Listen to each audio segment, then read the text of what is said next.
saya akan berikan kepada siapapun yang bisa menunjukkan kepada saya satu ayat Al-Quran atau satu hadis yang berbunyi dilarang mengucapkan selamat Natal.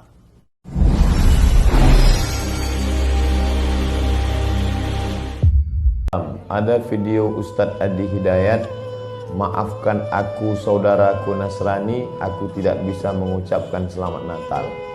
Karena orang yang mengucapkan selamat Natal, maka dia sudah mengakui tiga. Yang pertama, mengakui bahwa Isa anak Tuhan. Yang kedua, mengakui bahwa Isa lahir 25 Desember. Yang ketiga, mengakui bahwa Isa mati di palang salib. Ketiga-tiga ini dibantah oleh Al-Quran. Bahwa Isa anak Tuhan dibantah. Laqad kafaral ladzina qalu innallaha salisu salasah. Kafirlah orang yang mengatakan Isa Trinitas dan anak Tuhan.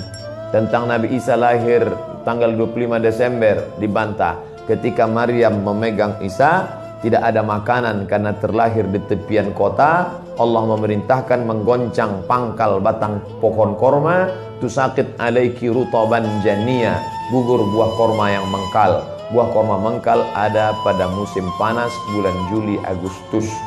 Ketika Isa lahir, kambing-kambing sedang digembalakan di padang rumput, sedangkan bulan 12 rumput tidak tumbuh karena tertutup salju.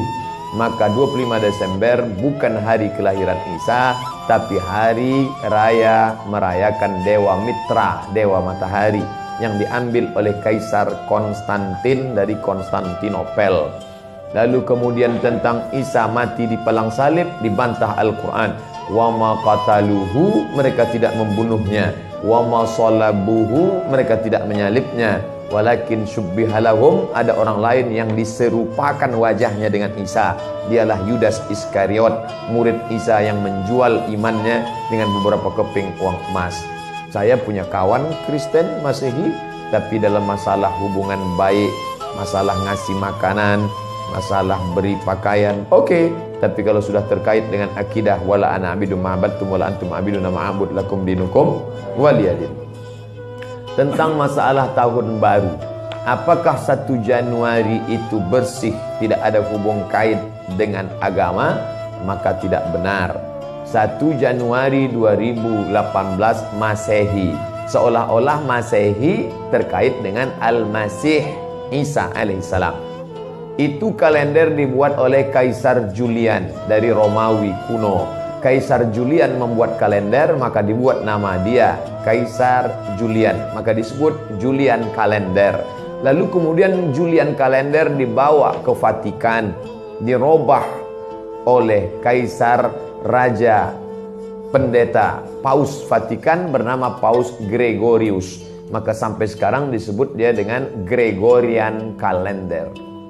Lalu kemudian ketika terbentuk PBB, United Nation, Persatuan Bangsa-Bangsa, bingung mau pakai kalender apa? Di dunia banyak sekali kalender.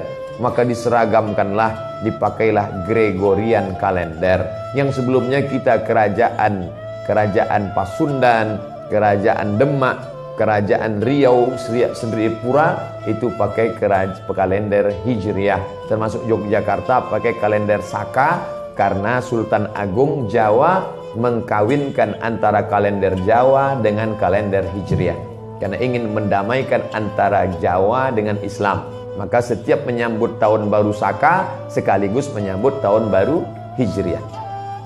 Kalender Masehi muncul belakangan, tidak tepat penisbatannya kepada Al-Masih karena Isa tidak tahu menahu tentang itu.